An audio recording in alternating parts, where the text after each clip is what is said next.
तो गीता के तीसरे अध्याय में हमने 17 तक किया था। जो श्लोक हमने लास्ट टाइम किया था 17 में, देख लीजिए श्लोक पहले। यस्त्वात्मरतिरेव स्यादात्मतृप्तश्च मानवः आत्मन्येव च संतुष्ट तस्य कार्यम न विद्यते। जब व्यक्ति खुद में ही एंजॉय करने लगता है, खुद में ही संतुष्ट रहता है, कॉन्टेंटेड होता है, खुद में ही सेटिस्फाइड होता है, फिर उसको कुछ और करने लायक बचता नहीं है। तो यहीं तक हमने किया था। और अगला श्लोक जो आज से लेंगे, नैव तस्य कृतेनार्थो न कृते नेह कश्चन न चास्य सर्वभूतेषु कश्चिदर्थ व्यपाश्रय। ऐसा व्यक्ति जो यज्ञ को साध लिया है, कर्मयोग को साध लिया है, उसकी ना कुछ करने में कुछ बचा है, ना कोई इंटरेस्ट है, ना करने में अकृते ना करने में उसको कोई इंटरेस्ट है। न च अस्य सर्वभूतेषु कश्चित अर्थ व्यपाश्रय। दुनिया में किसी भी व्यक्ति या किसी भी चीज में अब उसकी कोई स्वार्थ डिपेंडेंसी नहीं है। पिछले बार हम यहीं तक किया था कि जब तक आप अपने सेंसेस के द्वारा, इंद्रियों के द्वारा सेटिस्फेक्शन, संतुष्टि, कंटेनमेंट, तृप्ति या एंजॉयमेंट, आनंद, खुशी ढूंढते हैं इंद्रियों के द्वारा, तो आप हमेशा डिपेंडेंट रहेंगे, आश्रित रहेंगे। किस पर? एक्सटर्नल वर्ल्ड, बाहरी दुनिया पर। क्योंकि इंद्रियां बाहरी दुनिया से ही कनेक्ट करते हैं, वहीं से आपको जोड़ते हैं, वहीं से आप खुशी ढूंढते हो, आदि आदि। पर जो व्यक्ति अपने अंदर ही खुशी ढूंढ लिया, अपने आप को ही एंजॉय करने लग गया, अब उसको बाहरी दुनिया से कोई जरूरतें नहीं रही। जब बाहरी दुनिया से जरूरत नहीं तो उसकी डिपेंडेंसी खत्म हो गई। जब तक आप अपने घर में एंजॉय करना नहीं सीख लेते, तो लोग कब ज्यादा बहुत सारे लोग शादी के बाद भी ज्यादातर समय बाहर बिताते हैं। इसे ट्रांजिशन पीरियड होता है, जो बहुत ज्यादा फ्रेंड्स है ना, दोस्ती यारी क्लब पार्टी की लाइफ जीते रहे हैं, और शादी के बाद उनके घर में कुछ सालों तक बड़े झगड़े होते हैं। क्यों? पति देव जो है वो अभी भी वही बैचलर टेंडेंसी में जीते हैं। वो बाहर ही ज्यादा घूमते फिरते रहते हैं, देर से आते हैं, टाइम सब नहीं कुछ करते हैं। क्यों? क्योंकि अभी भी उनकी जो एंजॉयमेंट का जो सोर्स है वो अभी भी बाहर है। जिस दिन और जो व्यक्ति अपने घर में ही सुख पाना शुरू कर देता है, या बाहर की सुख से घर के सुख को ज्यादा एंजॉय करने लगता है, तो उसकी बाहर जाना कम होता जाता है। आप काम करने जाते हो, सीधे घर आ जाते हो। आपके पास दो ऑप्शन है ना। आप काम करने के बाद घर ना आकर के और कहीं चले गए, क्लब चले गए, पार्टी चले गए, रेस्टोरेंट चले गए, दोस्तों के घर चले गए, या आप सीधे घर आते। घर वो आते जिनको आप घर अच्छे लगने लगा। घर वो नहीं आते जो अभी भी घर से बेटर बाहर की लाइफ को एंजॉय करते हैं। तो once you started to enjoy the family life, तो फिर आपकी बाहरी दुनिया से कम होता जाएगा आपकी कनेक्शन। सिंपल चीजें डे टू डे लाइफ में हम देखते हैं। इसी तरह जब आप बाहरी दुनिया से एंजॉयमेंट को लेना कम करने लगेंगे, ये सेंटेंस गलत सेंटेंस है जो मैंने बोला कि बाहरी दुनिया से एंजॉयमेंट को कम करने लगेंगे, इट्स ए रॉन्ग स्टेटमेंट, ध्यान रखिएगा। सही सेंटेंस क्या है? जब आप अपने अंदर एंजॉयमेंट मिलने लगेगा, नेचुरली बाहर आपकी कनेक्शन या कम होता जाएगा। जब ऐसी सिचुएशन होता है तो क्या होता है? ये जो 18 श्लोक कहता है, न अब आपको कुछ करने में इंटरेस्ट है, ना करने में इंटरेस्ट है, न च अस्य सर्वभूतेषु कश्चित अर्थ व्यपाश्रय। अब किसी भी चीजों में डिपेंडेंसी, अपने आप को डिपेंड करने के लिए उसके लिए कुछ जरूरत नहीं है। भूत वो कोई लिविंग बीइंग भी हो सकता है या कोई मैटेरियल चीज भी हो सकता है। देखिए, हम जो सुख ढूंढते हैं इंसानों से, पशु पक्षियों से, चीजों से, पहले तो हम चीजों से सुख ढूंढते हैं, पैसा, गाड़ी, है ना, घर आदि आदि।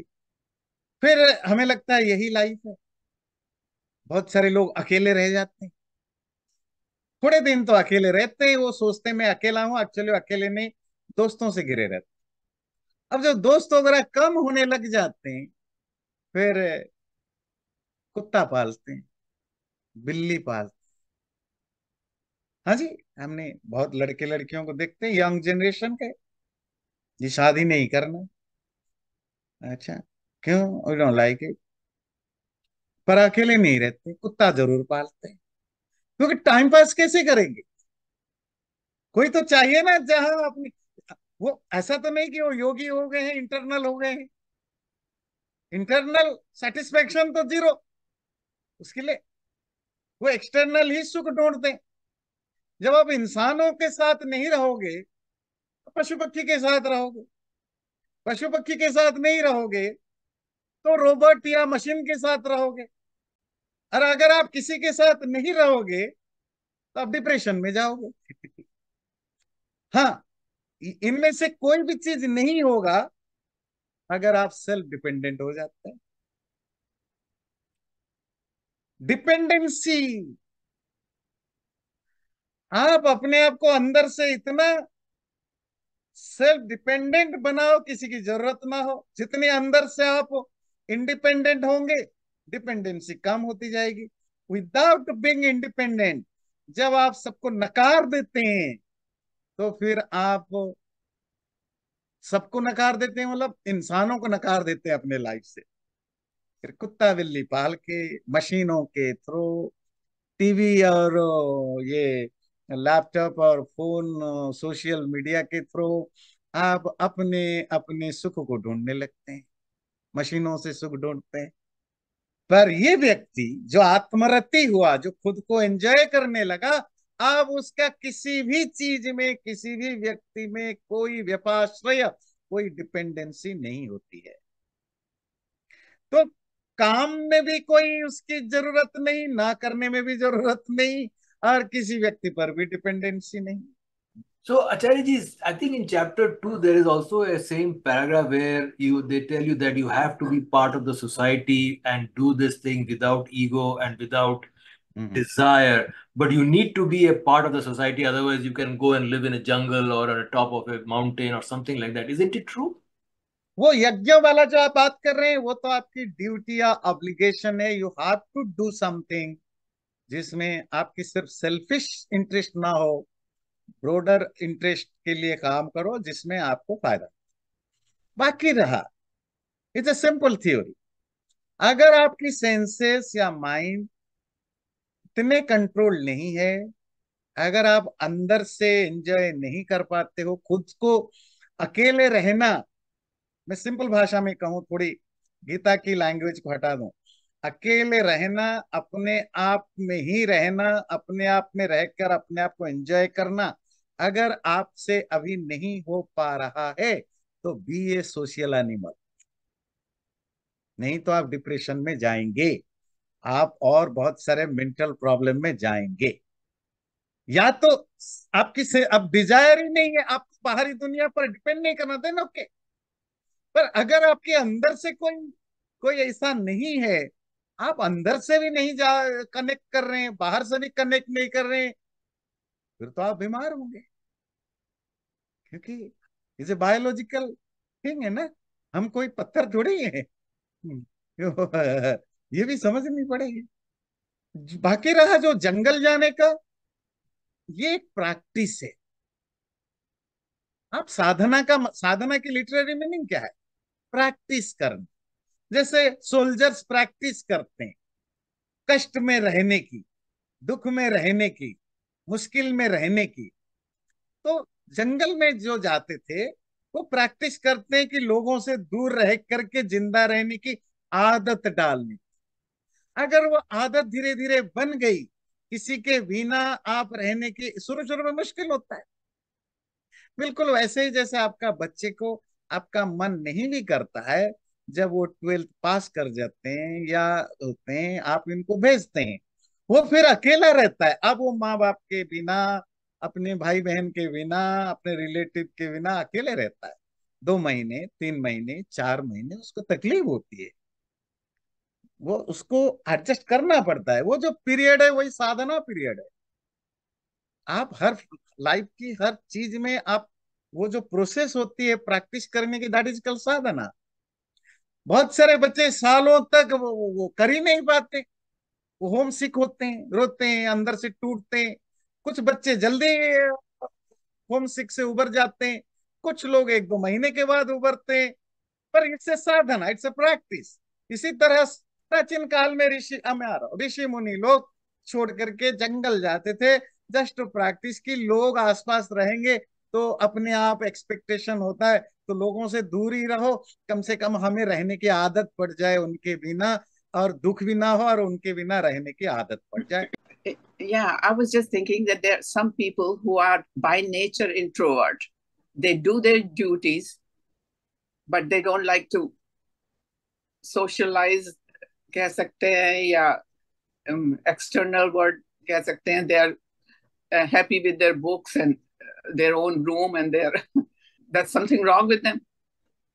अगर आप, कोई व्यक्ति बुक्स में ही एंजॉय करता है या अपने अकेले रहने में ही एंजॉय करता है, तो उसको बाहरी दुनिया की जरूरत नहीं। जब आप आर्टिफिशियली कट ऑफ होते हैं तो वो आपकी मेंटल प्रॉब्लम का कारण बनता है, artificially. At the end of the day आपको हैप्पीनेस, सुख शांति चाहिए। वो सुख और शांति अकेले रहने में मिलता है, तो नेचुरली आपको एक्सटर्नल चीजों की जरूरत ही नहीं है। या बुक पढ़ के मिलता है तो भी जरूरत नहीं है।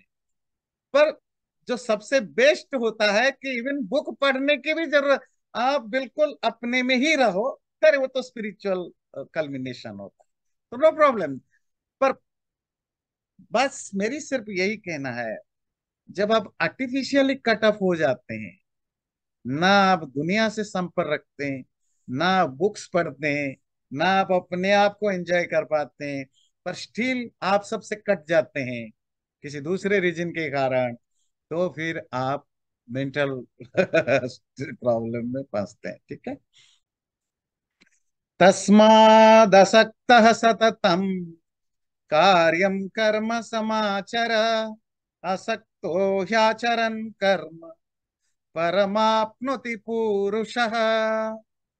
तस्मात इसीलिए, देयरफॉर, हे अर्जुन, कार्यम कर्म समाचर, इस वर्ड को ध्यान दीजिए। कर्म मतलब काम, कार्यम कर्म, वो कर्म जिसको तुम्हें करना चाहिए, ऐसा कर्म सततम कॉन्स्टेंटली करते रहना। कैसे? असक्त, विदाउट एनी अटैचमेंट, आसक्ति के बिना, लगाव के बिना करते रहना। और जो व्यक्ति लगाव के बिना, अटैचमेंट के बिना अपने कर्मों को, अपने ड्यूटी वाले कर्मों को करता रहता है, वो व्यक्ति परम आपनोति, कभी ना कभी उस सुप्रीम ऑब्जेक्टिव को, वो जो अंतिम लक्ष्य है परमानंद को, वो पा जाता है। तो कि इसीलिए ये मैसेज है कि काम कभी नहीं छोड़ना, काम करते रहना। और कौन सा काम? कार्यम कर्म, कर्म मतलब काम, कार्य मतलब जो करने लायक है, what one suppose to do. जो अब क्या सपोज टू डू है? अब सपोज मैं माँ बाप हूँ, मेरा ड्यूटी है बच्चों को पालना, छोटे बच्चों को छोड़ के मैं भाग जाना।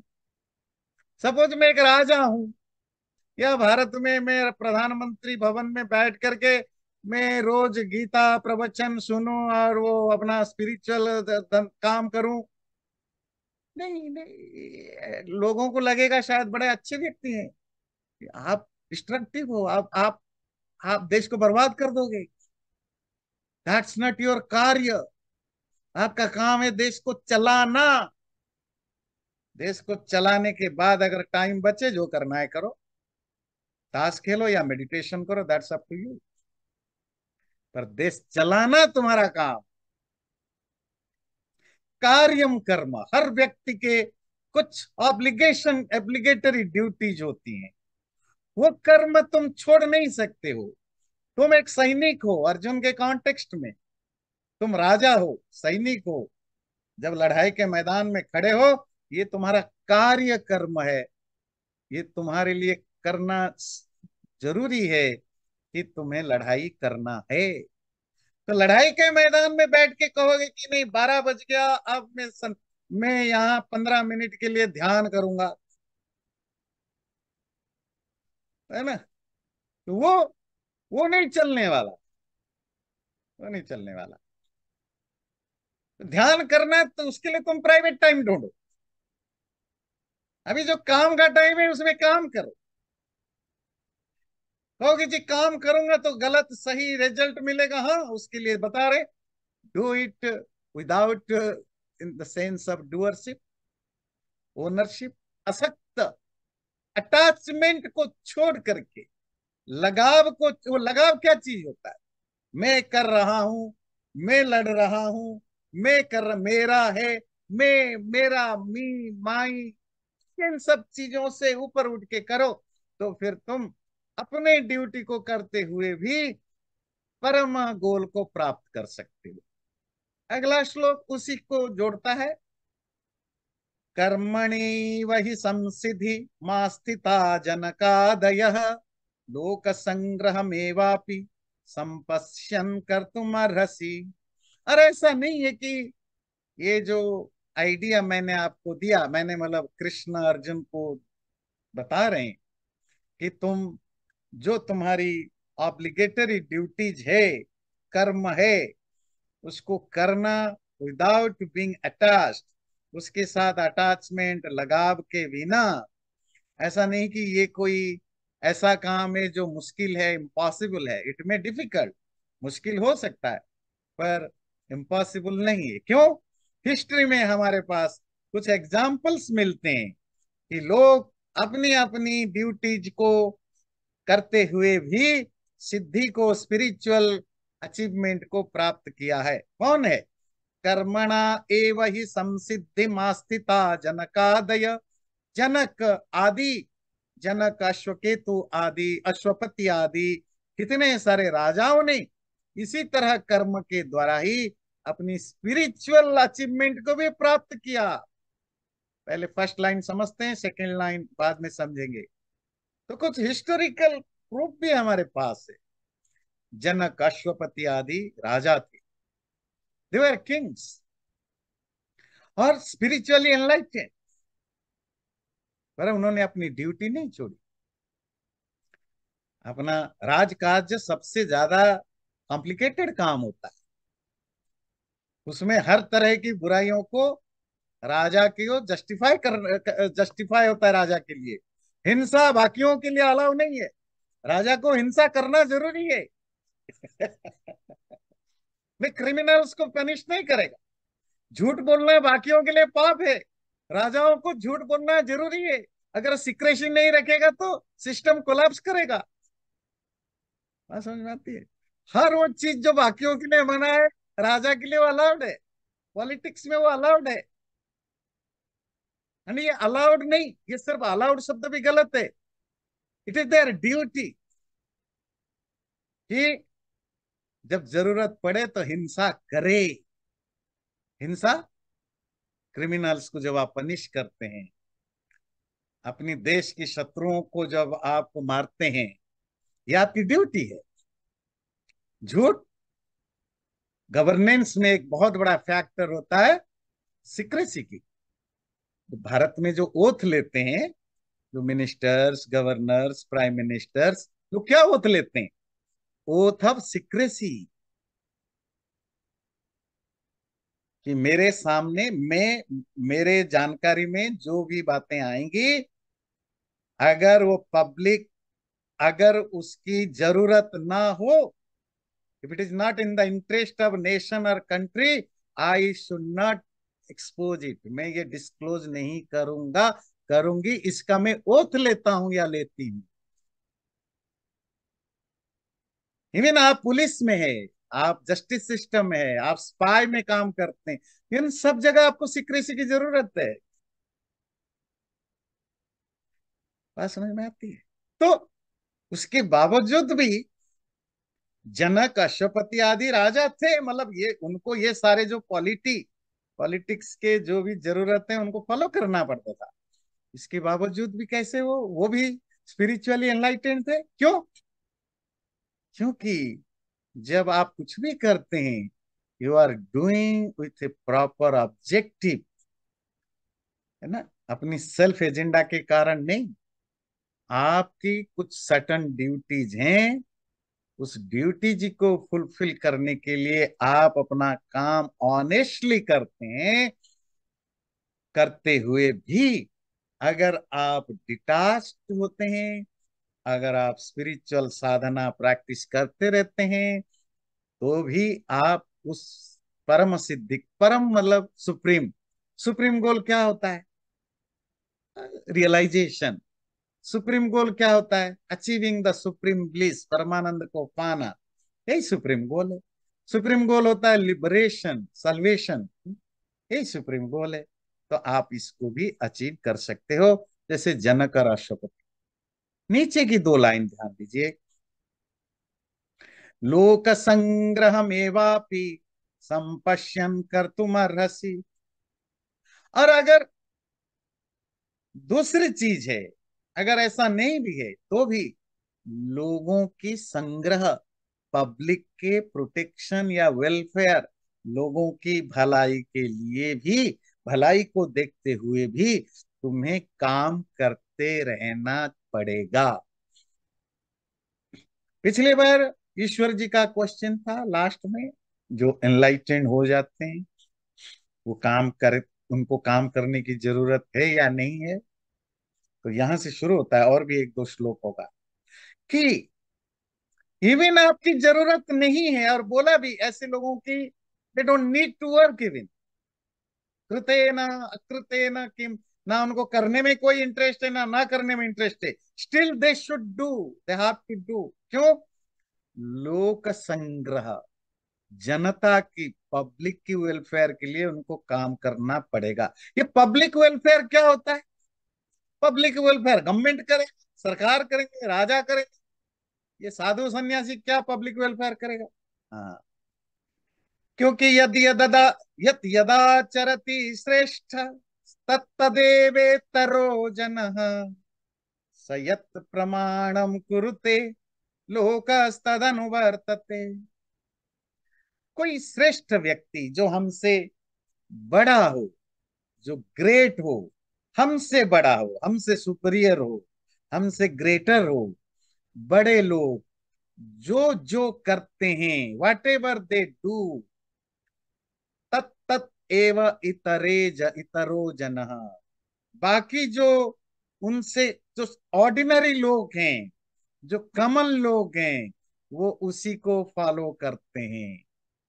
सयत प्रमाणम कुरुते, वो ग्रेट पर्सन जो प्रमाण, जो स्टैंडर्ड फिक्स कर लेता है, उसी स्टैंडर्ड के हिसाब से बाकी लोग अपनी लाइफ को जीते हैं। बच्चे कहाँ से सीखते हैं? बच्चों के लिए, छोटे बच्चों के लिए ग्रेट कौन है? उनकी माँ बाप, उनकी टीचर्स।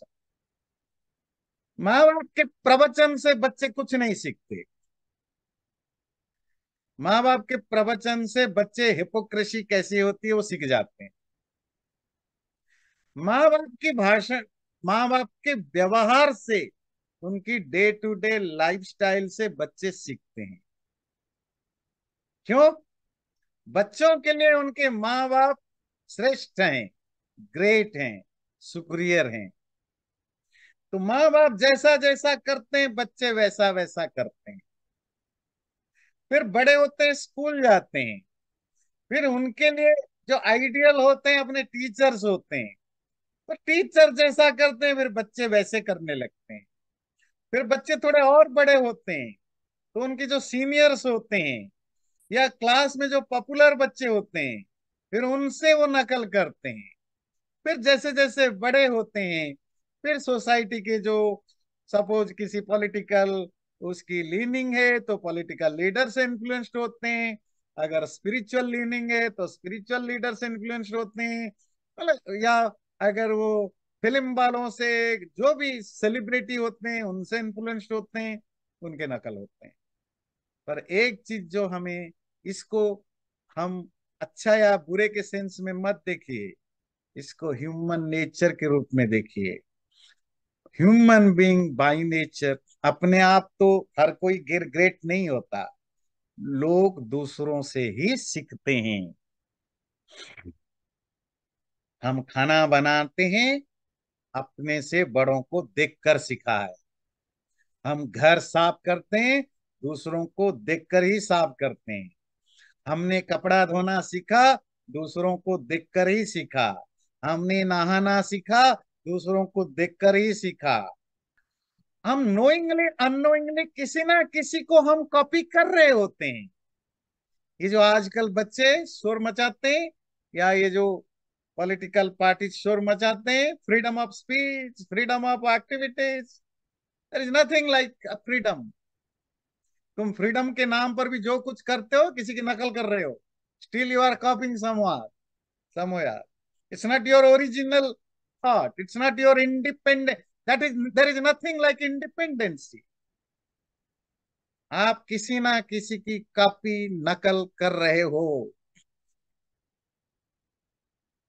ये ह्यूमन बीइंग नेचर। हाँ, हमारे में से कुछ ऐसे होते हैं जो बहुत ग्रेट होते हैं, जिनके अंदर वो रेयरली होते हैं, जिनके अंदर वो जो जो they don't follow anyone's path, they make a path, they make new paths. पर ये रेयर, बहुत कम लोग होते हैं, उन्हीं को हम लीडर कहते हैं। पर बाकी लोग तो उनको फॉलो करते हैं ना। और इसीलिए जो ग्रेट हो गया, जो सुपीरियर हो गया, उसकी ये ड्यूटी है क्या, कि वो ऐसा कुछ करे जिससे कि उसको फॉलो करने वाले गलत मैसेज ना ले, ऐसा कुछ भी ना करे जैसे जो उनको नोइंगली अननोइंगली फॉलो करते हैं वो उस काम को, बुरा काम को करे। यदि यदाचरति श्रेष्ठ तत्तदेवेतरो जन। और हम सब श्रेष्ठ हैं, ध्यान रखिए, श्रेष्ठ मतलब सुपीरियर। हम सब श्रेष्ठ हैं, किसी के लिए श्रेष्ठ हैं। हम कितने भी छोटे हैं, हम हमसे कोई कॉपी कर रहा होता है, कोई ना कोई हमसे सीख रहा होता है। तो इसीलिए जो श्रेष्ठ लोग हैं उनका व्यवहार ऐसा हो कि लोगों को मिस गाइडेंस या मिस इंफॉर्मेशन ना मिले। तो कृष्ण क्या कहना चाहते हैं, जो ईश्वर जी ने उस दिन पूछा था, जो एनलाइटेंड हो गया अब इसको काम करने की जरूरत नहीं है, कोई फर्क नहीं पड़ता काम करो ना करो, भूखा प्यासा, खाना पीना, उससे कोई ज्यादा फर्क नहीं पड़ता। पर कृष्ण कहते हैं still you have to work. क्यों? कम से कम लोगों की वेलफेयर के लिए, क्योंकि तुम महान हो गए हो, तुम योगी हो, तपस्वी हो, ऋषि हो, सन्यासी हो, स्पिरिचुअली एनलाइटेंड हो, कोई ना कोई लोग तो तुम्हें देख करके अपना आइडियल मानेंगे ना। फिर अगर उनको लगेगा कि जो स्पिरिचुअली एनलाइटेंड होता है उसको काम नहीं करना होता है, तो कॉमन लोगों को काम करने में शर्म आने लगेगा। They will be ashamed, that work is a illusionary thing. काम करना एक गंदी चीज है, एक इंफीरियर थिंग है। जो बड़े होते हैं, महान होते हैं, वो काम नहीं करते। वो आम आदमी काम करना छोड़ देगा। अरे इसका इसका एग्जाम्पल हमारा अपना, जिस देश से हम जुड़े हैं, भारत से हैं। आप देखिए, वही इन भारत के लोग यहाँ आते हैं, खुद बर्तन साफ करते हैं, खुद घर साफ करते हैं, खुद गाड़ी चलाते हैं, खुद अपने बड़े बड़े बैग उठा के भागते हैं। और वो उनके रिश्तेदार जो भारत में है, अगर वो कोई बड़ा पोस्ट पर बैठा है, थोड़ा मोटा, इवन चीफ इंजीनियर भी बन गया है, कोई प्राइम मिनिस्टर मिनिस्टर बनने की जरूरत नहीं, उसकी सिंपल 4 केजी का 3 केजी की जो बैग है, उसके लिए भी एक पियन होगा जो पकड़ के जाएगा, क्योंकि स्टेटस सिंबल। बात समझ में आती है? वो पानी एक गिलास खुद नहीं पिएगा, क्योंकि स्टेटस सिंबल। काम करना इंफीरियर, इंफीरियर है। और इस देश में ऐसा क्यों पनपा? हमने सुबह से रात तक, मंदिर से लेकर आश्रम तक, टीवी खोलो, धर्म प्रवचन से लेकर के बाबा छोटे पंडित तक सब कहने लगे क्या? दुनिया माया है, पैसा माया है, काम करना माया है, इल्यूजन है। बस गोविंद का नाम भजो, और कुछ नहीं रखा, भगवान का नाम भजो, उसी से तरोगे। तो तरा तो कोई नहीं, पाखंडी बन गए, भ्रष्टाचारी बन गए, करप्ट बन गए, डिपेंडेंट बन गए, और हिपोक्रेट बन गए। पर इसका अर्थ नहीं कि ये जो मैंने बोला कि यही अकेला रीजन है पूरे सोसाइटी को करप्ट करने के लिए। नॉर्मली जो गरीब देश होते हैं ना, जो पुअर सोसाइटी होती है, इलिटरेट सोसाइटी होती है, वहां जो थोड़ा बहुत पढ़ लिख जाते हैं, उनके पास थोड़ा बहुत जो पैसा आ जाते हैं, तो वो अपने आप को एक तरह के रूलर, लैंडलॉर्ड, या दूसरों से सुपीरियर फीलिंग उनमें आ जाती है। उस सुपीरियरिटी को मेंटेन करने के लिए वो कुछ एग्जिबिटरी एक्टिविटीज करते हैं, जिससे वो दूसरों के कंपैरिजन बड़ा दिखें। क्योंकि गरीबी बहुत है और इलिटरेसी बहुत है, तो लोग भी तैयार होते हैं, अपना बैग भी कोई दूसरा उठाएगा। छोटा सा बैग, 2 किलो का भी बैग हो, कोई दूसरा उठाएगा। उससे मैं इस लेवल के लोगों, गांव में सपोज 100 लोग हैं, और 2 लोग पैसे वाले बने, थोड़ा सा पैसा बढ़ गया, थोड़ी सी पढ़े लिखे हैं, इवन 10th पास है, जहां 100 के 100 लोग इलिटरेट हैं, वहां अगर 2 लोग 10th पास है और उनके पास महीने का 100 रुपया भी है, दे रूल इट। ये ईगो का सिंबल बना। तो ये सिर्फ भारत में नहीं, ये आपको अफ्रीका में भी मिलेगा।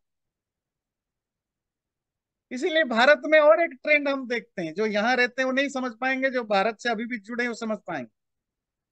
जितना गरीब स्टेट है, वहाँ आईएएस आईपीएस बनने की ज्यादा ललच लालच इच्छा होती है। आईएएस आईपीएस मतलब Indian administrative service, Indian police service की ज्यादा इंटरेस्ट होती है। Institute engineer, doctor, scientist, professor बनने से ज्यादा वो प्रीफर करते हैं एडमिनिस्ट्रेटिव सर्विस में जाना, गवर्नमेंट। क्यों पता है? क्योंकि पावर आता है, नौकर चाकर फ्री में मिलते हैं, सरकारी गाड़ी मिलती है, और उसमें आपका एक क्या कहेंगे, स्टाटस सिंबल होता है। क्योंकि बाकी लोग गरीब हैं, अनपढ़ हैं, तो आपकी स्टाटस 1000 गुना बढ़ जाता है। यहाँ कोई किसी को पूछता है, गवर्नर भी आ जाए तो 50 लोग इकट्ठा नहीं हो, क्योंकि everyone is well to do who cares. हाँ, जिसका फायदा हो, जिसमें क्यूरियोसिटी हो, वही जाता है, बाकी कौन जाता है? क्योंकि वहां गरीबी बहुत है, इलिटरेसी बहुत है। तो फिर ये जो थोड़ी बहुत ऊपर उठ जाते हैं, वो यूज करते हैं। अरे अगेन, वो डिस्क्रिमिनेशन के लिए चुना क्या जाता है? क्या रास्ता? नॉट टू वर्क, काम नहीं करना। अपना पानी भी खुद नहीं पीना, कोई ग्लास देगा, अपना बैग को मैं खुद नहीं उठाऊंगा। तो ये जो काम को इंफीरियर जिस सोसाइटी में समझा गया, वो सोसाइटी धीरे धीरे धीरे धीरे और गरीब बना और खराब बनता गया, करप्ट बनता Yeah, Acharya ji, on number 19, when it says without attachment, does that mean no attachment to the result or no ego, or maybe both? both, yeah, both. Ego means no sense of doership, no sense of ownership. It's my duty. I'm just an instrument. I have to do it. जब आप duty समझते हो, फिर आपका फिर हो गया, फिर आपको कोई उसमें ईगो कहां से आए? So that is the one aspect. The other one is whatever result it may be, accept it as the prasad grace of God. है ना? ओके, तो ये 21वां श्लोक याद ध्यान रखिए, बहुत इंपॉर्टेंट है कॉमन लाइफ में भी। जो बड़े लोग करते हैं, ऑर्डिनरी लोग उसको फॉलो करते हैं। जो बड़े लोग स्टैंडर्ड बनाते हैं, आम लोग उसी को फॉलो करते हैं। तो इसीलिए सोसाइटी में जो जितना हाईएस्ट पोजीशन पर जाता है, पोजीशन इन द का मतलब नहीं है कि बड़े पोस्ट पर, दूसरों के नजर में जब आप बड़े होते जाते हैं तो आपकी रिस्पॉन्सिबिलिटी ज्यादा बढ़ जाती है। हमारे एक गुरु थे, नॉर्मली जब ट्रेनिंग में ये बार बार बोलते थे कि आपका अच्छा होना इतना जरूरी नहीं है जितना जरूरी है कि आपका अच्छा दिखना, if you are in a public life. कुछ समझ में आया? क्यों? पब्लिक आपको देखती है, वो आपको फॉलो करती है। उनका ये कहना था, सपोज आप कहेंगे मैं ऑनेस्ट हूं, ऑनेस्ट हो, पर वो ऑनेस्टी आपके एक्टिविटीज में भी दिखनी चाहिए। आप दिल से अच्छे हो, पर जब लोगों से बात करते हो तो डांट देते हो, गुस्सा करते हो। तो आपकी दिल की अच्छाई सिर्फ वही लोग समझ पाएंगे जो आपकी क्लोज हो। कमान आदमी आपकी दिल की अच्छाई कहाँ अंदर कैसे जाएगा? जब आप उन पर गुस्सा करोगे, पब्लिक में आप गुस्सा शो करोगे, इवन आप जिंदगी भर बड़े सॉफ्ट नेचर के हो, पर एक बार किसी स्पीच में आप गुस्से में बोल डाला और वो वीडियो रिकॉर्डेड हो गया, तो जिंदगी भर के लिए जाना जाओगे कि आप बड़े आप बड़े एजिटेटेड पर्सन हो। बात समझ में आती है? तो इसीलिए अच्छा होना जरूरी है और आम लोगों के लिए, और जो बड़े हैं, अच्छा होने के साथ साथ अच्छा दिखना भी जरूरी है। और अच्छा दिखना पब्लिक के लिए जो अच्छा है। इसीलिए तुम्हें काम करने की जरूरत ना भी हो तो भी करते रहना, क्योंकि पब्लिक को सिखाने के लिए, काम का इम्पोर्टेंस बताने के लिए तुम्हें काम करने की जरूरत है। अब थोड़ा पॉलिटिकली मत लेना, पर मैं एक मोदी का एग्जाम्पल देना चाहता हूं। जब उन्होंने स्टार्ट की ये जो स्वच्छ भारत मिशन है ना, क्लीनिंग की, क्लीन सिटी क्लीन विलेज, तो उन्होंने शुरुआत में हर जगह खुद गए और झाड़ू लेकर के झाड़ू किया। ऐसा नहीं कि प्राइम मिनिस्टर रियली झाड़ू करे तो क्लीन होगा, पर जब प्राइम मिनिस्टर झाड़ू करता है, चलो अपोजिशन को फॉलो करने वाले नहीं मानेंगे, कम से कम उनके जो फॉलोअर हैं, जो मोदी को अपना लीडर मानते हैं, उनको तो मैसेज जाएगा कि भाई अगर इतना बड़ा आदमी प्राइम मिनिस्टर खुद झाड़ू लगा सकता है, why why can not I? हाँ, जो अपोनेंट वो नहीं करेंगे, दैट्स ओके, पर आप करोड़ों लोगों को तो इंस्पायर करते हो ना। आप अपने हाथ में झाड़ू लो और करो।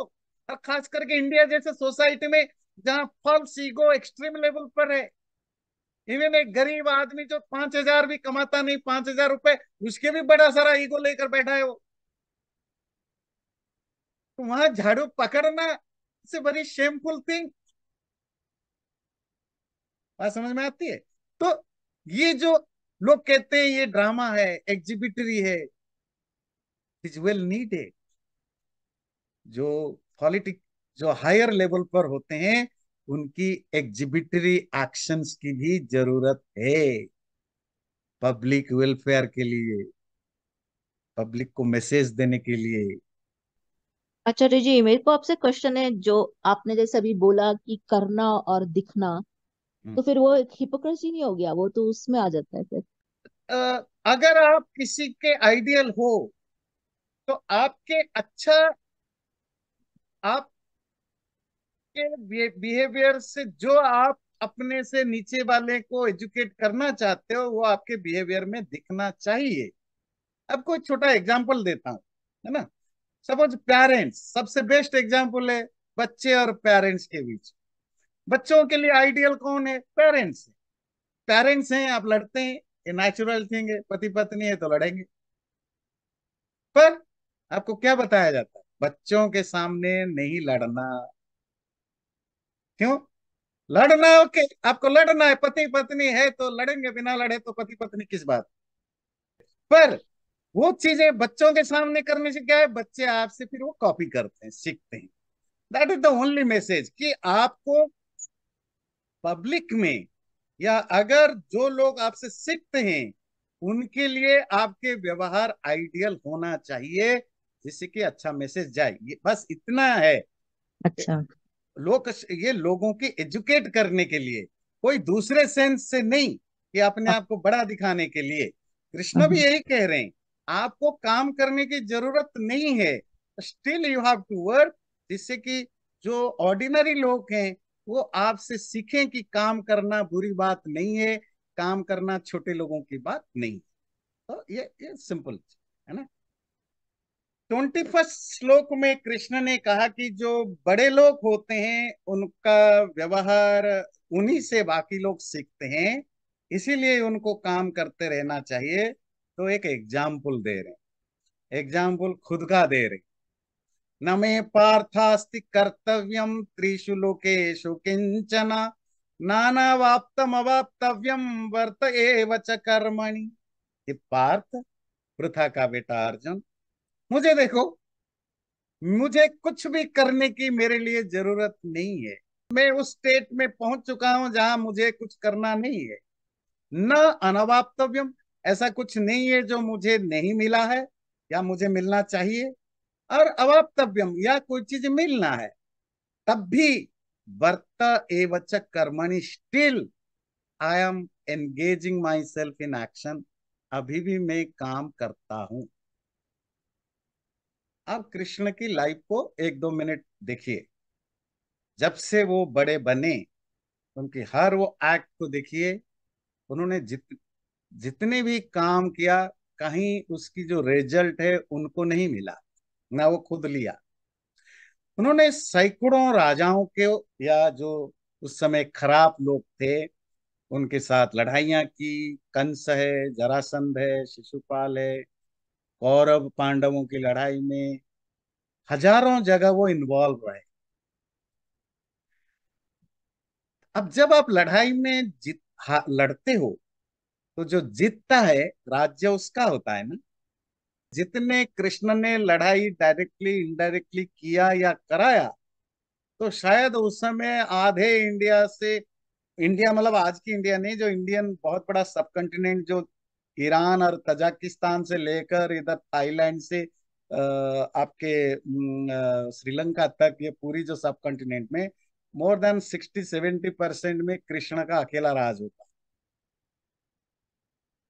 पर आपको पता है वो किसी भी देश का राजा नहीं थे, और उन्होंने अपने रहने के लिए भी एक नई सिटी बसाई। और कहा? वो भी आइलैंड, मतलब समुंदर के बीच में, मतलब मेन लैंड से थोड़ी दूरी पर आइलैंड, एक छोटा सा आइलैंड था जिसको द्वारिका कहते हैं।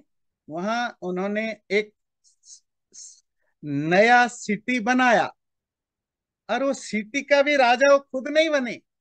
उन्होंने वहां बोर्ड ऑफ डायरेक्टर्स बनाया, जिसको कहा जाता है गणराज्य। गणराज्य का अर्थ होता है जहां कोई सिंगल किंग या रूलर नहीं होता है, बहुत कुछ सिलेक्टेड या इलेक्टेड जो भी कहिए, कुछ लोग होते हैं, वो डिसाइड करते हैं कैसे चलना है, इसे गणराज्य।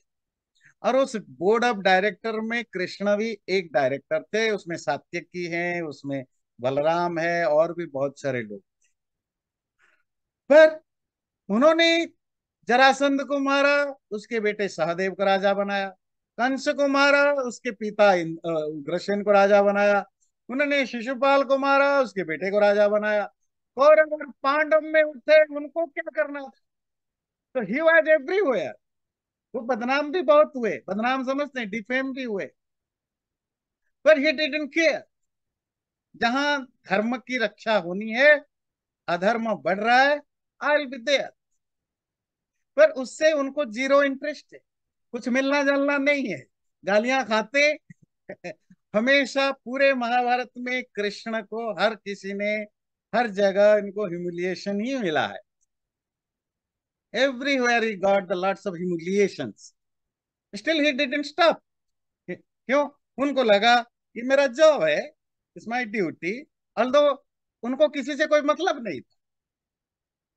कृष्ण यही कह रहे हैं, मुझे ना कुछ पाना है, ना किंगडम पाना है, ना किंगडम मेरा कोई ले रहा है, मुझे बचाना है। Nothing, I have to nothing to lose, nothing to gain, still I am working.